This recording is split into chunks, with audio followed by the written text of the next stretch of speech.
There is a well-known law in the United States, which many might be aware of. It prohibits prison employees from engaging in romantic relationships with inmates. Should such a relationship be exposed, the consequences are severe: dismissal or even a permanent employment ban across all federal prisons in the US. This underscores the taboo nature of romance between jailers and prisoners in the country. However, reality often shows that love can cloud even the most exemplary judgment, including that of a model prison guard who should know the rules best. A complex and controversial case unfolded at the Lauderdale County Jail in Florence, Alabama, involving a forbidden love affair that led to a cunning escape plan. This is the case story of Casey Cole White and Vicky Sue Davis White. Casey White, born in 1983, was known from a young age for his good nature and kind heart, qualities that made him well-liked in his neighborhood. However, as he reached adulthood, Casey's life took a dark turn. He entered relationships that, for the most part, ended with him being exploited by his partners. This led to a series of bitter endings and a sense of disillusionment and despair in his life. At this low point, Casey found solace in a new group of friends who lived locally. They spent time together eating, drinking, and growing closer. Unbeknownst to Casey, these friends were deeply involved in crime and drug abuse and were drawing him into their destructive world. Gradually, Casey became involved in reckless behaviors and drug use. Eventually, he was diagnosed with schizophrenia and bipolar disorder, which led to unusual thoughts and actions. His troubles culminated in a violent confrontation with his own brother. In an uncontrollable rage, Casey severely injured him, resulting in a 3-year prison sentence. But this was not to be his last court appearance. At the time of his 3-year sentencing, Casey was in a relationship. He harbored hopes that his girlfriend would wait for him, but was stunned when she abruptly ended things. Deeply infatuated, Casey struggled to accept this reality. Throughout his incarceration, he frequently called and pleaded with his ex-girlfriend not to break up and to wait for him. However, she bluntly informed him that she was seeing someone else and asked Casey to stop contacting her. Enraged by her words, Casey vowed to make her and the new man pay once he was released. 3 years later, in 2015, Casey was freed.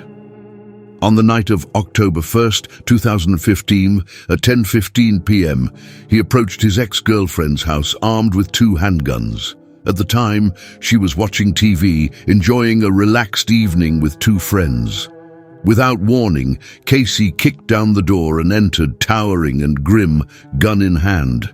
His sudden appearance terrified the trio. Casey began firing at them. Amidst the chaos, the ex-girlfriend's dog was shot and died instantly. The 3 occupants tried to escape by running into the bathroom and locking themselves in. Casey attempted to reach them, but they managed to escape to the neighboring house. Unable to enact his revenge as planned, Casey hastily fled the scene.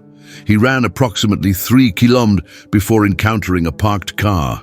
He threatened the car's owner at gunpoint to surrender the vehicle and some cash. Casey then drove the stolen car towards Alabama, but abandoned it to avoid police detection. However, he continued his spree by carjacking another Toyota. In the process of intimidating the female driver, Casey accidentally shot her, causing injuries. Forced to hand over the vehicle, she complied, and Casey once again fled. He then switched cars again by stealing a Lincoln at a gas station. This time, his escape was thwarted as police caught up with him while he was speeding at 160 km/h, resulting in his arrest. In 2016, Casey was charged with a series of grave offenses, including first-degree premeditated murder, unlawful breaking and entering, robbery, and cruelty to animals. Consequently, he received a prison sentence of 75 years, effectively a life sentence, as he would be 108 years old upon release. Despite this, the legal proceedings against Casey were far from over. After the 2015 trial, Casey began serving a 5-year sentence at Donaldson Prison. Due to certain procedural issues with his previous trial, he was transferred in August 2020 to Lauderdale Prison, merely a 10-minute drive away, to facilitate court appearances. In December 2020, after completing the investigation phase, he was returned to Donaldson to continue serving his sentence. However, in 2022, Casey made a startling confession to the warden at Donaldson, claiming he had murdered an elderly woman named Connie Ridgway in Alabama back in 2015. According to Casey, he had been hired to carry out the assassination. The police were skeptical of his confession, suspecting that he might be attempting to get transferred to another prison, as he had been subjected to bullying and assault by fellow inmates over the past 4 years. Despite these doubts, regulations required that inmate Casey be transferred to Lauderdale Prison, which was reserved for prisoners awaiting trial due to its proximity to the courthouse. The senior warden at this new facility was Vicky White, a 57-year-old woman. White was not her maiden name, but that of her former husband, Thomas White, whom she had married at the age of 36. Their marriage, troubled by Thomas's involvement with drugs, ended after just 3 years. Vicky retained her married name and began her new role at Lauderdale Prison. With 17 years of experience as a warden, she was respected by colleagues for her discipline and leadership skills, and admired for her resilience and strength. When Casey was transferred to Lauderdale Prison, it was noted that an inmate serving a 75-year sentence was continuing his term there. Vicky processed his transfer smoothly, according to standard procedures. However, the situation took a dramatic turn on April 29, 2022, when it was announced that Vicky had vanished along with Casey, who was awaiting trial for murder. This shocking development caused widespread alarm across Alabama, raising numerous questions about the nature of the relationship between Warden Vicky and inmate Casey. On the morning of April 29, 2022, Vicky arrived at Lauderdale Prison, where she had worked for many years. It was to be her last day before she commenced her retirement. Upon entering the prison, she informed her colleagues that Casey needed to be taken to the courthouse for a psychiatric evaluation. However, instead of accompanying other staff, Vicky decided to transport Casey alone. Recognizing her extensive experience and aware that it was her final day, no one wished to inconvenience her, so they entrusted Casey to her care. At 09:30 a.m. on the same day, the vehicle transporting Casey left the prison. Everything seemed normal until the courthouse reported no sign of Casey at 10 a.m., 11 a.m., and even by 3 p.m., despite the short 10-minute drive from the prison. The absence of Vicky and Casey began to cause concern, and all attempts to contact Vicky went unanswered. The police suspected that Casey might have overpowered Vicky and orchestrated an escape. Despite Vicky's years of experience as a warden, she was nearly 60 years old, facing a much younger and physically imposing Casey. The police feared that something unfortunate might have happened to her. Emergency alerts were issued to track down the escaped convict. The police noted several irregularities. Firstly, regulations require that at least 2 people escort a prisoner, but the vehicle only contained Casey and Vicky, a clear violation of protocol. Secondly, other inmates suggested that there was a special relationship between Casey and Vicky. To investigate these anomalies, a special task force was deployed, and Vicky's colleagues were called in for questioning. They expressed surprise at her disappearance with a prisoner. They confirmed that Vicky had insisted on escorting Casey alone, which was unusual given her typically by-the-book approach. During an interrogation, a close colleague of Vicky revealed that on the morning of the disappearance, Vicky had called him from a sports store in Florence, Alabama, asking for a ride to the prison because she had left her keys in her car. The police quickly went to the store's parking lot and found Vicky's patrol car still there. This was the same car Vicky used to transport Casey away from the sheriff's office. Security cameras at the parking lot captured footage of the two boarding a burnt orange Ford Edge and fleeing. This evidence led the police to believe that Vicky might have facilitated Casey's escape from prison. After Vicky's involvement in the escape, the police contacted her family to gather more information. Her family was shocked by the news, as they had not noticed any suspicious signs from Vicky before the incident.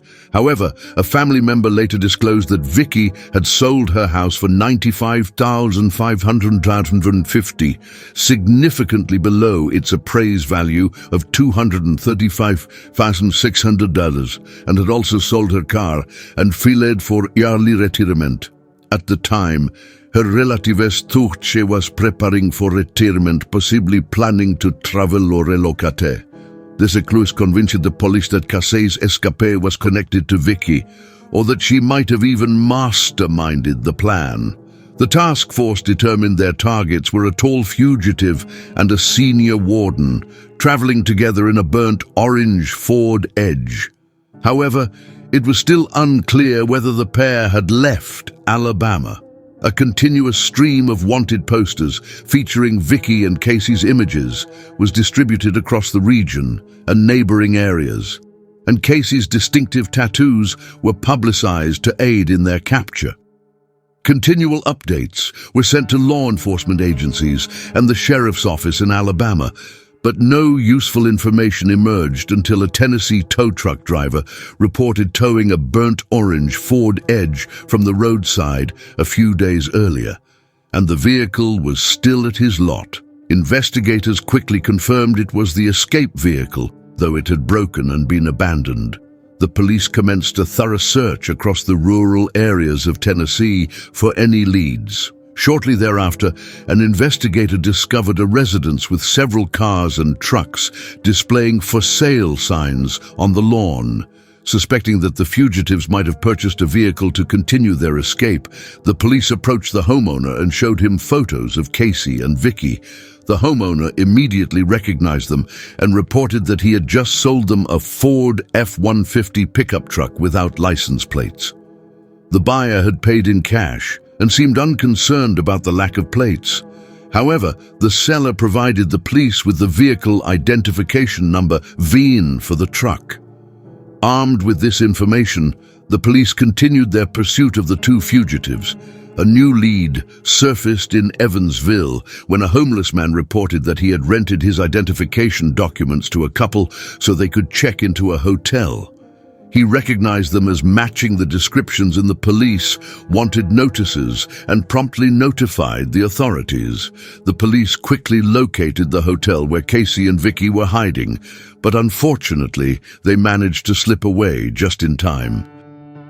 After 11 days on the run, it seemed that no more clues were forthcoming. However, on May 9, 2022, the police received a call from a car wash manager in Indiana.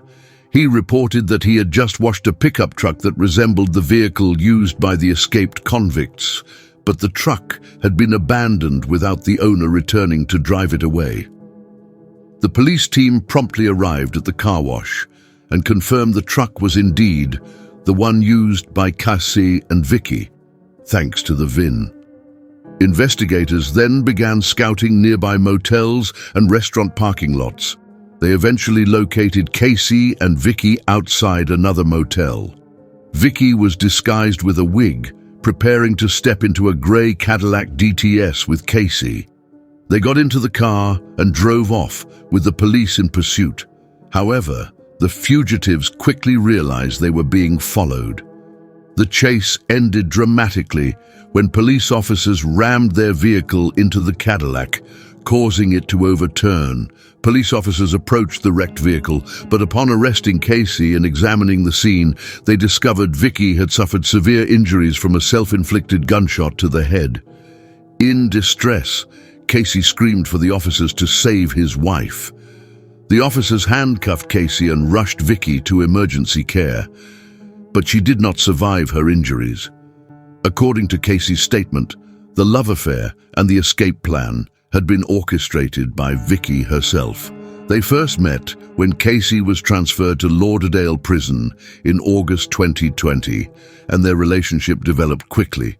Even after Casey was moved back to Donaldson Prison, Vicky kept in touch over the phone, culminating in 949 calls over the year.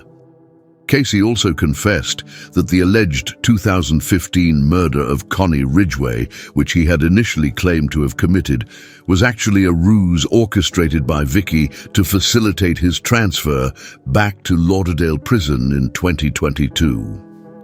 This facility was known for its relatively lax security compared to Donaldson Prison.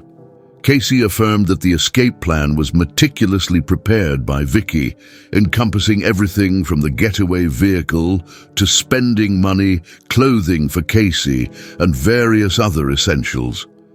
They had a pre-planned route. However, due to intense police pursuit, they were forced to make adjustments along the way to avoid detection. They changed vehicles 3 times, and unfortunately, a visit to the car wash alerted the police to their presence. During the chase, Casey and Vicky had initially resolved to confront the police directly, but realizing the futility due to the overwhelming odds, they abandoned this plan. Ultimately, Vicky ended her own life before she could be apprehended, while Casey was captured and returned to custody to await trial. This raised several questions for the Lauderdale Prison Administration. Why did Vicky's colleagues not notice the unusual relationship between Vicky and Casey? While the inmates were well aware of the liaison between the prisoner and the senior prison officer, it appeared that the most evident explanation was the love between Casey and Vicky. After being reincarcerated, Casey continually referred to Vicky as his wife, despite them never having married. He also told his mother that he had genuinely fallen in love with Vicky over the 6 years in prison, saying no one had ever embraced him the way she did. Vicky loved him back, and he reciprocated her feelings. But their relationship was doomed from the start, since Casey was serving a 75-year sentence, effectively a life term, and Vicky was a warden. Perhaps that is why Vicky risked everything to free her lover from prison. Although their time together was brief, they were determined to execute their plan to the end, culminating in a tragic and divisive conclusion. On June 8, 2022, Casey's trial took place. Before the court, he apologized to Vicky's family, expressing regret and stating that things should not have transpired as they did. Casey pled guilty, and, under a plea agreement with the court, he was not charged in connection with Vicky's death. Instead, he faced charges related to his escape and continued serving his prison sentence. Love, in the end, is unpredictable. It is hard to imagine that a criminal who had never experienced true love could find his soulmate in a prison and love her deeply and passionately. More surprisingly, a model warden chose to escape with her lover, knowing full well that their story could not have a happy ending. Casey and Vicky became a couple embroiled in a bizarre case with a profoundly contemplative and melancholic conclusion. Sometimes people may risk everything for love, including their careers and even their lives.